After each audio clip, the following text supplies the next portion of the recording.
Welcome to our deep dive into the mind of one of philosophy's boldest thinkers. Baruch Spinoza. You got it. You asked us to take on part one of his ethics, Concerning God. which is a pretty tall order. It's definitely a wild ride. It is. We're going to try to unpack Spinoza's ideas about God. We're going to tackle some really big concepts along the way. Oh, yeah, like substance. Like causality. But that's why we're here, right? Absolutely. To break it all down. And make it not only clear, but hopefully fun to unpack. I think we can manage that. Now, what's really interesting about Spinoza is that he approaches these huge questions almost like A mathematician. he does. He builds his arguments very carefully using Definition and propositions and proofs. It's like he's laying out a giant philosophical puzzle He is. where each piece locks into the next. Yeah. And I have to admit, like when I first looked at the ethics, it was a little intimidating. Oh, I can totally see that. But that's why we're doing this together, right? Of course. Mm. We're in this together. So where does Spinoza even begin with this whole God thing? He actually starts with the concept of substance. Okay, so substance. What exactly are we talking about here? Well, Spinoza defines substance as that which exists in itself and is conceived through itself. That's a mouthful. It is. In simpler terms, imagine something that's completely independent, Okay. needing absolutely nothing else to exist or to be understood. All right, so it's like the ultimate building block of reality. The ultimate self-sufficient building block. Yeah. Exactly. Got it. So we've got this ultimate building block, this substance. Where does Spinoza go from there? Well, he makes this really bold claim. Oh. There can only be one substance. Oh, okay. Only one. One substance to rule them all. You got it. He argues that if there were two different substances, they would have to be distinct Okay. because of their attributes. They're attributes. Now, remind me what an attribute is again. So attributes are like these essential qualities that define something. Okay, got it. They're what make a thing what it is. Okay, so if they're both substances, but they have different attributes, Right. wouldn't that mean that they could exist on their own Exactly. That's exactly his point. without needing the other? Exactly. And if that's the case, then wouldn't they both fit the definition of substance? Oh, right. We'd be back where we started. We'd be back to square one. It's this really clever logical trap that Spinoza sets. It's like he's a philosophical ninja. Totally. By trying to have two substances, we accidentally prove that there can only be one. Okay, so one substance to rule them all. But where does God fit into all of this? All right. Well, this is where things get really interesting. Alrighty. Spinoza defines God as an absolutely infinite being Okay. with infinite attributes. So God is the substance. Yes. And since there can only be one substance, Right. and God has to be that substance, Okay. everything that exists must exist within God. Whoa. Okay. Mind-blowing, right? It is. So it's like saying the entire universe with everything in it is all just God. That's a great way to put it. There's no separation between God and creation. Okay. It's all one unified substance. So God isn't like this guy with a white beard sitting on a cloud, No, not at all. separately. Not at all. It's more like the universe itself, with all its complexity, is like a manifestation of God's nature. Okay, I'm starting to see why Spinoza was considered such a radical thinker. Oh, yeah. It's like he took this whole idea of God And turned it inside out. and turned it inside out. Exactly. Yeah. But he doesn't stop there, does he? He also talks about attributes and modifications. He does. Right. Yes. So could you remind me what those are again? Absolutely. Think of attributes as the different ways that we perceive the essence of God, of that one substance. Yeah. And Spinoza specifically identifies two key attributes, Okay. thought and extension. So mind and matter. Yeah, exactly. And this is where he really departs from the traditional view. It's like God is mind and then everything else is matter. Right. Totally separate. But he's saying that they're both together. That God is both thinking and physical. There's no separate realm of like spirit or matter. It's all integrated. It's all one. Wow. Do you have any examples that might help illustrate this? Because this is blowing my mind a little bit. Sure. Think about the ocean. Okay. The ocean itself, in its vastness, is like Spinoza's substance. Okay. Now picture the waves on the surface of the ocean. Okay. Those waves are constantly changing, Yeah. appearing and disappearing, Right. but they're still part of that underlying substance, the ocean itself. Right. Those waves are like modifications. Okay, so the ocean is God, this one substance, and the waves are the individual things Exactly. we see Exactly. constantly changing and shifting, but they're all just expressions of that single underlying reality. That's it. Wow. It's a powerful image, right? It is. This is blowing my mind wide open. Good, good. But we've still got more to unpack, right? Like, How does God, this one substance, actually act in the world? That's the next big question. So Spinoza says that God acts solely by the laws of his own nature. Okay. It's like imagining a perfectly designed clockwork mechanism Oh. where every gear turns in perfect harmony, each movement leading to the next. It's all very precise. So everything that happens is predetermined. That's what Spinoza argues. He says that whatsoever we conceive to be in the power of God necessarily exists. Okay. There's no room for chance. So there are no random events. Everything unfolds with absolute necessity. Okay, so hold on. If everything flows from God's nature and there's no room for chance, what does that mean for our free will? That's the million-dollar question, isn't it? It is. Do we even have any? Well, Spinoza's answer might be a little jarring. Okay, all right. He says no. No. No, we don't have free will in the traditional sense. So we're all just puppets. Well, he wouldn't necessarily use that word. But you know what I mean. I know what you mean. Dancing on strings and God is the puppet master. It's a common way to think about it. It's a tough pill to swallow. I get it. It can be unsettling. Yeah. But Spinoza isn't trying to be pessimistic or take away our agency or anything. Okay. He's trying to help us see the world in a new light. Okay. I'm intrigued. Yeah. How does this lack of free will fit into his vision? Where does he go from here? Well, this deterministic view might seem bleak at first. It does. But Spinoza actually finds freedom in a surprising place. Okay, where's that? Understanding. Understanding. Understanding.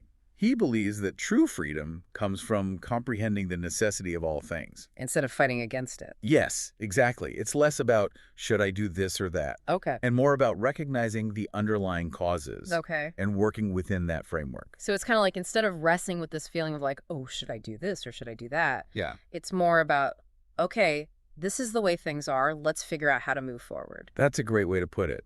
And that understanding, according to Spinoza, is the key to a more fulfilling and ethical life. Well, that sounds like a great place to stop for today. It does, doesn't it? And pick things up next time. Absolutely. There's so much more to explore. There is. We'll see how all of this connects to Spinoza's view on good and evil and ultimately how we should live. So stay tuned for part 2 of our deep dive. This is going to be good. It is. See you next time. See you then. Okay, so last time we went pretty deep into Spinoza's ideas. We did. Like this radical notion of a single substance. This all-encompassing God. Yeah, and the idea that we might not actually have. Free will. Yeah, it's a lot to process. It is. It's definitely a lot to chew on. It is. So before we jump into like the ethical implications, Okay. what resonated most with you That's a good question. for that first part? I think for me, it's this idea that everything flows from God's nature with absolute necessity. Right, clockwork. Yeah, like clockwork. It's still kind of a challenge for me to wrap my head around. That big one. It is. It is. To grasp that even God doesn't act on whims or choices, you know? It's like everything is unfolding According to a plan. according to this grand plan. Exactly. But I think that's what makes Spinoza so fascinating, right? Absolutely. He's really challenging us to rethink our assumptions. He is. He's asking us to step outside of our usual ways of thinking about the world. Yeah. So to get back to this idea of like, okay, if everything is determined, how do we even make sense of ethics? Right. One thing that really stood out to me was how Spinoza rejects this idea that, That good and evil are objective. yeah, like inherent qualities of things. Yeah, he pushes back against that pretty hard. Yeah. He doesn't think that things are just inherently good or bad in themselves. Okay. For Spinoza, good and evil are always Relative. Relative, yes, to Yeah. our own desires and perspectives. So what might be good for one person Right. could be bad for another. Exactly. It depends on the individual. Doesn't that make things a bit chaotic? It might seem that way on the surface, Yeah. but Spinoza isn't advocating for, like, moral relativism where anything goes. Right? Right. He's not saying that there's no right or wrong. Okay. He's pointing out that our judgments about good and bad, They always depend on something else. they always depend on our own needs and goals. So we can disagree about what's good Again, and both be right. in a sense, yes. Mm. Because what we consider good is simply what aligns with our own individual constitution and what we find pleasurable. Okay, so like one person's favorite song Right. might be another person's least favorite. Exactly. And Spinoza even uses this example of poison. Okay. You know, what's beneficial to a spider Right. could be deadly to a human. Okay. So if good and evil are relative to the individual, how do we even figure out how to act? Right. So that's where this really important concept comes in. Okay. Conatus. Conatus, now remind me what that is. So conatus is this fundamental drive Okay. to persevere in being. So like a survival instinct. It's simile, Okay. but it's actually a little bit deeper. Think of it as this inner force that pushes everything. Everything. Yeah, from rocks to humans. Rocks have a conatus. In a way, yes. It's the drive not just to be, but to flourish, Okay. to enhance our existence. Interesting. Okay. So how does this connect to ethics? How does this conatus connect to good and evil? So here's how it works. Spinoza argues that whatever promotes our conatus, Okay. whatever helps us to thrive and flourish as individuals, is what we perceive as good. And anything that hinders our conatus Right. would be seen as bad Exactly. It's a really interesting way to think about ethics. because it kind of flips the script on how we normally think about it. Right. It's not about following these external rules. Right. It's not about commandments or some external authority. It's about understanding ourselves Yes. and our own And nature. our inner drive. Yeah. So it's almost a self-centered approach to ethics. Some people have interpreted it that way. It is, right? Yeah. But Spinoza also addresses the potential problems with that. Okay, so I was going to say, wouldn't that lead to just like a bunch of selfish people running around? Right. So he argues that while our individual conatus might seem to clash at times. Right, because we're all trying to, Right. maximize our own Exactly. conatus. Yeah. But that's not actually the best way. Right. So he says that reason shows us that cooperation and social harmony Okay. actually serve our well-being better. In the long run. In the long run, exactly. So even though what's good is relative to each person, we can use reason Yes. to figure out what's best for everyone. That's the idea. It's like we can come together and figure out what actions will benefit both ourselves and others. It's like this recognition that we're all kind of in this together. We're interconnected. Yeah. Remember, for Spinoza, everything is part of the one substance of God. Right. We're all like threads in a tapestry. That's a beautiful image. And if you pull on one too hard, The whole thing unravels. yeah, exactly. So can you give me like an example Sure. of what this might look like in real life? Okay, so imagine you're walking down the street and you see someone struggling to carry a heavy load. Okay. Now, from a purely self-interested perspective, Yeah. you might just keep walking. Like, not my problem. Exactly. I have places to be.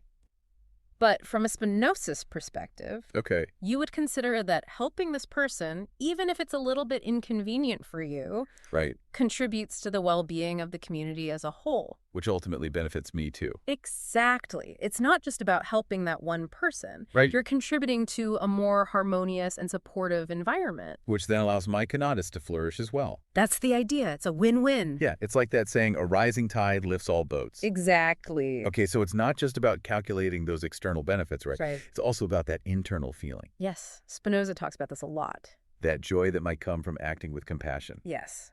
That feeling itself promotes your conatus. Right. It increases your capacity for experiencing joy and fulfillment. So this is starting to make a lot of sense to me. Go ahead. Like, it's not about denying my own needs or desires, Right. but it's kind of seeing how they fit into this bigger picture. Exactly. It's about understanding that we're all connected. Yeah. And that our individual well-being is somehow tied to the well-being of the whole. And that's where ethics comes in. That's a big part of it, yeah. Wow, this is giving me a lot to think about. It's a lot, isn't it? It's making me rethink some of my own assumptions about how to live a good life. I think that's a good thing. Yeah, I do too. It's good to question our assumptions. It is. It is. So where do we go from here? Well, next time we're going to dive into what Spinoza has to say about happiness Okay. and freedom. And I guess how all this connects to living a truly fulfilling life. Yes, exactly. It all comes together in a really beautiful way. I can't wait. I'm looking forward to it. Wow. This deep dive into Spinoza has been like a mental workout, It has. but in the best possible way. I know, right? It's demanding, but Yeah, those aha moments are so rewarding. they are. They totally are. Right. Last time we connected Spinoza's concept of conatus, Right. that drive for self-preservation, Yeah. to his ideas about good and evil. Right, right. It's amazing how he like weaves that in to a whole approach to, Living ethically. to living ethically. Right. So it's like this key piece of the puzzle that leads us to, I think, what's maybe the most practical part of his philosophy, which is how he sees true happiness. And freedom. Yeah, and freedom. Which is tricky, right? Because we've been talking about how he says we don't have free will. Right, exactly. If everything's determined. Yeah, God's nature. Yeah, by God's nature. Where's the room for freedom? It seems like a contradiction. It totally does. Yeah. So how do we make sense of that? So Spinoza actually distinguishes between two kinds of freedom. Yeah. Freedom of indifference and freedom of reason. One is an illusion and the other is the real deal. Oh, okay, I'm all ears. But break it down for me. Okay, so freedom of indifference is what we usually think of when we think of free will. Okay. I can choose A or B based on whatever I feel like. Whatever I want. Right. Yeah. But for Spinoza, this is based on ignorance Okay. of all the causes that are actually shaping our choices. So it's like thinking you're steering the ship, Right. but you're actually just drifting. Yeah, you're just kind of at the mercy of the currents. Of the currents you can't even see. Exactly. Oh, that's a good one. So we think we're making free choices, but really, It's just playing out a script. it's like we're on autopilot. Kind of, yeah. And that leads to suffering. According to Spinoza, yes, because we become slaves to our passions. We do. I feel that. We chase after things that we think will make us happy. Yeah. And then we're disappointed But we end up disappointed or frustrated. because we're not actually in control. We're not really free. Yeah, it's like when you eat a whole bag of chips, Oh, yeah. even though you know you're going to feel terrible afterwards. Exactly. Not exactly a free choice, is it? Not really. Okay, so what's the alternative? So that's where freedom of reason comes in. Okay. This arises from understanding the true nature of reality, our place within it, Okay. accepting the necessity of things, including our own actions, Yeah. and then acting in harmony with that understanding. So less about fighting the current and more about learning how to navigate it. Exactly. To become an expert navigator. Yeah. That's a great way to put it. And that's where Spinoza sees true happiness and fulfillment coming in. Right. When we act in accordance with reason, we're no longer puppets of our passions. Okay. And we actually experience Inner peace. inner peace, joy, even. Okay, but this freedom through understanding thing, Yeah. I don't know. It still sounds a little tricky to me. It almost sounds like we're submitting, Submitted. to the universe's rules. Like we don't have a choice. I see what you mean. But it's not just about blind obedience, right? Right. It's about tapping into this power. That's within us. Yes. Exactly. I like that. Yeah, because for Spinoza, the power of God, of that one substance, is expressed through the laws of nature. Okay. So by aligning ourselves with those laws, we're not just obeying. Right. We're tapping into that very power. That's where our true freedom lies. Okay, that's starting to click a little bit more. Yay. But how do we actually do that? How do we cultivate that? Yeah. How do we cultivate this freedom of reason? What are the steps? Well, Spinoza gives us some practical guidance. Okay, good. A key element is cultivating knowledge and understanding. Okay, so the more we know, Yeah. the more we see how it all works. Exactly. The more we grasp about ourselves and the world, Okay. the more we see that web of interconnectedness, right? Right. And how everything unfolds with necessity. So knowledge is power, literally. Yes. In a way, yes. Okay, but I have a feeling he doesn't just mean book smarts. No, he's not just talking about accumulating facts. He's talking about something deeper. Right. He talks about seeing things from the viewpoint of eternity. Ooh, I like that. It's about zooming out from our limited perspective Okay. to see the bigger picture. And that helps us to act in ways that benefit everyone. Exactly. Because we understand how it all fits together. We see the connections. We see the connections. I like that. What else? Another practice he emphasizes is cultivating adequate ideas. Adequate ideas. Adequate ideas. These are ideas that clearly and distinctly represent the true nature of things. So it's about seeing things as they really are. Yes. Not as we wish they were. Right. No sugarcoating. No sugarcoating. And this clarity, he says, can help us to escape the grip of inadequate ideas. Right. Those kind of distorted perceptions that can fuel negative emotions and harmful actions. Okay, so it's like this freedom of reason. It sounds like a constant. It is. It's a process. Okay. It's an ongoing effort. Like you're always having to check yourself. Absolutely. Always examining our thoughts, trying to see things more clearly. It's like mental spring cleaning. I love that. Mental spring cleaning. Well, The time. yeah. So Spinoza's basically saying that this search for freedom and happiness, Yes. a lifelong journey. It is. It requires effort and vigilance. It's not easy. No, it's not easy. But the reward is worth it, he says. And the reward is. A state of deep joy and connection Boy. with the divine, with that one substance that underlies everything. You know what strikes me What's that? is how different this is from a lot of spiritual traditions. In what way? It's not about, following rules to please some external god or to get into heaven or whatever. Right, it's not about blind faith or dogma. Yeah, it's about inner transformation. Yes. It's about understanding reality so deeply Yes. that it sets you free. That's a beautiful way to put it. That's the heart of Spinoza's message. Yeah, he's calling on us to live in harmony with nature. Both the nature within us and the nature of the universe itself. It's challenging, It is? but also really inspiring. I think so too. Even all these centuries later, his ideas still feel relevant. Oh, absolutely. They're timeless. They are. They are. And in a world that feels so chaotic, Right, so much uncertainty. so much uncertainty, he offers us this grounding sense of order and purpose. He reminds us that we're part of something much grander than ourselves. Yeah. And aligning with that reality. That's where the freedom That's is. where true freedom lies. Well, folks, this brings us to the end of our deep dive into Spinoza's ethics. It's been quite a journey. It has been. It's been a wild ride through God, substance, causality, Free will, ethics. happiness, and freedom. Yeah. Yeah, we've only just scratched the surface, really. We have. There's always more to explore. But hopefully this has sparked some curiosity. And maybe even some aha moments. Yeah. Yeah, I've had a few for sure. Good, good. So as you continue pondering Spinoza, here's a final thought to leave you with. Okay. If everything flows from the necessity of God's nature, does that make our lives meaningless? That's the question. Or does it reveal a deeper kind of beauty? A deeper kind of purpose. Yeah, an invitation to embrace reality with awe and wonder. It's a beautiful way to think about it. It is. It is. Well, thank you so much for joining us on this exploration. It's been a pleasure. Until next time, keep questioning, keep seeking, and keep that Spinozist spirit of inquiry alive. Keep those gears turning. Siesta. See you then.